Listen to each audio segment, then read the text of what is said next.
Previously on Gears. Hi Alec, it's Daisy on Balls Visual Radio. Yeah, how are you doing? I'm good, and you? Excellent, thank you. That's good. I'm so excited because we're in our new studios. They're absolutely stunning, but there's some new equipment around me and I'm trying to work out how everything is working, and you my first phone call. Oh, interesting. In fact, I saw there, I think earlier today or yesterday, that Darren and John and the boys were working quite hard. Yeah, it's looking stunning. If you're ever in Joburg, you must pop in. It's massive. I think we're getting a beer pong table. There's all sorts of things happening here. So if you're in Joburg, pop in and come and say hi. And we even have a bar. You can have a beer if you want one. That sounds very good. Okay, Alec, we spoke to you last week about the Ironman World Champs that were going to be taking place over the weekend. Could you tell us a bit about what happened? Yeah, it was an absolutely fantastic day for the competitors. The best conditions, I believe, since the event started some 30-odd years ago. And that's quite evident by some of the times that were recorded. And some great times too by the South African contingent. Let's first of all talk about the top pros. Frederik van Leeuwen from Belgium, he won the men's race. Got past Luke McKenzie of Australia in the run. So nice of him to put a stop to the Aussie dominance there. And Marinda Carefree won the ladies section in new record time, beating Chrissy Wellington's astonishing record. So that was quite amazing. Amongst our South African men, James Cunningham had a fantastic race, pulling himself from sixth with, I think, 3 kilometers to go into fourth position. That's the top position a South African's ever got it. Ironman World Champs in Kona as a professional. Wow. So great achievement by James. What was quite amazing was he came out only 22 seconds behind the leader in the swim. The leader in the swim would swim about 50 or 51 minutes. Just want to put that in context because in 2007, when James did his first Ironman, I came out the water next to him in 69 minutes. So you can imagine I'm a really bad swimmer, and James Cunningham was a really bad swimmer, but 6 years of hard work, and he's right up there with the best swimmers in the world in Ironman. So fantastic achievement by him. Another great achievement by Carl Buckingham. You may recall we mentioned or tipped him to possibly be the top age grouper. He not only won his age category 30-34, but he was the first age grouper overall, and he broke the amateur record in Kona. So what an achievement by Carl, who in fact had the 16th best time on the day, pros included. So that was a great achievement. And then Matt Troutman, the former sailor, now Ironman athlete, he led his age group until the very final kilometers, got overhauled in the final 5 kilometers to finish second. But a great achievement nonetheless, finishing in time of 8 hours 49. Carl's time was 8 hours 37. So those were the top achievements by the South Africans, but also some good performances by the likes of Gary Stevenson and Bart Wright. They were the two founders of Ironman for the Kids. They've raised in excess of $5 million for charity.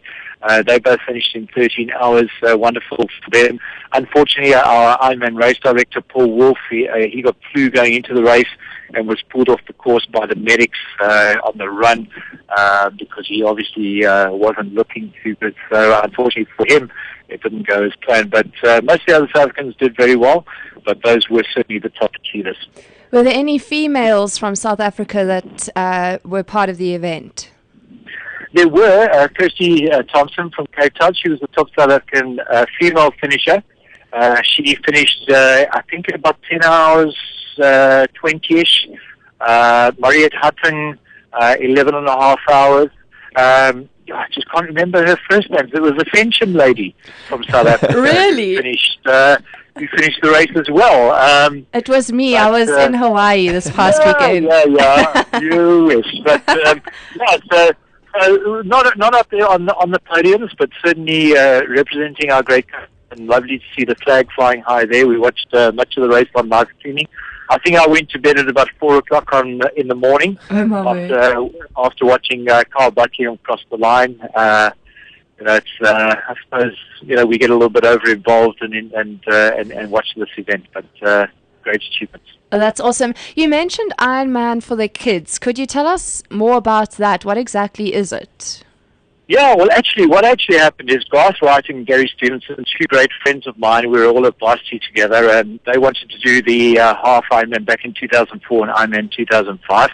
And I remember we were having a dinner, and they were talking about doing something for charity. It was pointless doing this stupid long event in their minds without making it worthwhile. So they set themselves a target of raising 10,000 Rand for a charity which would go to some kids. It's grown to become something quite significant over the past 10 years, and these two guys, with the aid of many other Ironmen, have raised, I think it's very close to 6 million Rand now for kids. What they do is they get Ironman athletes to compete in sponsored gear, with the sponsor donating a certain amount to charity. I know Kentucky Fried Chicken is one of the big sponsors there. Sorry, I wasn't sure I was meant to mention or allowed to mention. You can mention anything. Thanks. Well, KFC has been a great supporter of this Ironman for the kids. And then all the other sponsors that come on board, Ironmen themselves will go out. So, for example, next year I will be participating in Ironman for the kids, and Isuzu will be sponsoring me into the race and making a donation to this charity, and that is how they raise the money. And I think they have as many as 50 Ironmen a year competing for this event. I know that I think it was Andre Nell. I think he competed for Ironman for the kids this year as a cricketer.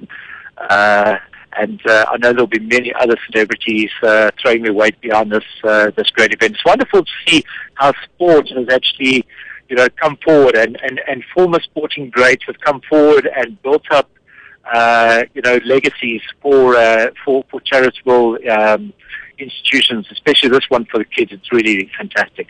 Yeah, it is. There are a lot of people out there with good hearts, and it's really awesome to see.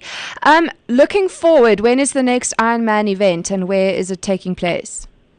Okay, we've got the half Ironman coming up in East London, if I'm not mistaken, about the 24th of January, and then on the 6th of April next year is Ironman South Africa. I know that date because it will be my wife's birthday, and I will be getting her an Ironman Finishers medal for a birthday present. So that's the next one. It's also the 10th edition of Ironman South Africa, so there'll be lots of celebrations going on, no doubt, for that event. Well, that sounds awesome. And I know Sasha, actually, someone approached Sasha and said that they wanted Balls to put together a team for the corporate one. So Sasha said he would find the people, but he certainly won't be doing any running, cycling, or swimming. So maybe we'll see you down there. I think you will do very well in one of those events, eh? Maybe the running part. If I know the Frencham family, they are very sporty, so I'm sure you could cope. That's awesome. Well, thanks so much for chatting to us, and whenever there's anything happening, please let us know, because we'd love to chat to you. Okay, lovely, Daisy. Awesome. Thanks so much. Thanks, Alec. Bye. Bye-bye. That was Alec Riddle, fellow Eastern Caper. Okay, you see how our Eastern Caper, we also like loving and good to each other, and chilled and down to earth and polite. Gears on balls.co.za. With Sasha Martinengo and Daisy Fensham. Weekdays 1 p.m. to 3 p.m.